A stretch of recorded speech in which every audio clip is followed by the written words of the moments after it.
భారత్ను హిందూ దేశంగా మార్చడానికి ఆర్ఎస్ఎస్ చీఫ్ మోహన్ భగవత్ను రాష్ట్రపతి చేయాలని శివసేన డిమాండ్ చేసింది. మోహన్ భగవత్ రాష్ట్రపతి అభ్యర్థిత్వానికి తమ పార్టీ సంపూర్ణ మద్దతు ప్రకటిస్తుందని శివసేన నేతలు చెబుతున్నారు. బీజేపీ నేతలు తమ సూచనను పరిగణలోకి తీసుకోవాలని డిమాండ్ చేశారు. రాష్ట్రపతి ఎన్నికల సందడి మొదలైంది.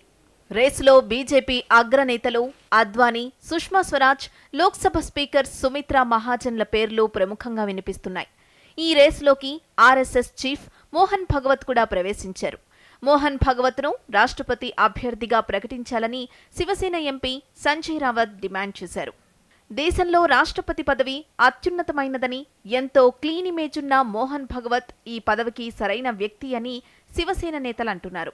భారత్ను హిందూ దేశంగా ప్రకటించడానికి మోహన్ భగవత్ను రాష్ట్రపతి చేయడమే మార్గమని సంచలన వ్యాఖ్యలు చేశారు శివసేన ఎంపీ సంజయ్ రావత్. జూలైలో రాష్ట్రపతి ఎన్నికలు జరగనున్నాయి. రాష్ట్రపతి ఎన్నికల విషయంపై చర్చించేందుకు ప్రధాని మోదీ ఎన్డీఏ మిత్రపక్షాలతో సమావేశమవుతున్నారు. ఈ భేటీకి శివసేన చీఫ్ ఉద్ధవ్ ఠాకరే కూడా ఆహ్వానం అందింది. మోహన్ భగవత్ అభ్యర్థిత్వంపై ఈ భేటీలో చర్చించే అవకాశాలున్నాయి. జాతి ప్రయోజనాలను దృష్టిలో పెట్టుకుని రాష్ట్రపతి ఎన్నికల్లో ఏ అభ్యర్థికి మద్దతివ్వాలో నిర్ణయిస్తామంటున్నారు శివసేన నేతలు.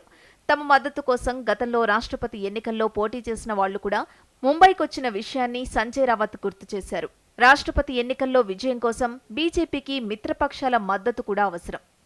అయితే రాష్ట్రపతి అభ్యర్థిపై బీజేపీ ఇంకా తుది నిర్ణయానికి రాలేదు. RSS chief Mohan Bhagwat అభ్యర్థిత్వాన్ని BJP నాయకత్వం పరిశీలిస్తుందా వేచి చూడాలి. శివసేన నేతలు అనూహ్యంగా మోహన్ భగవత్ పేరును ఎందుకు తెరపైకి తీసుకొచ్చారో అర్థం కావడం లేదు. ఆర్ఎస్ఎస్ కూడా ఇంకా ఈ విషయంపై ఎలాంటి స్పష్టతను ఇవ్వలేదు.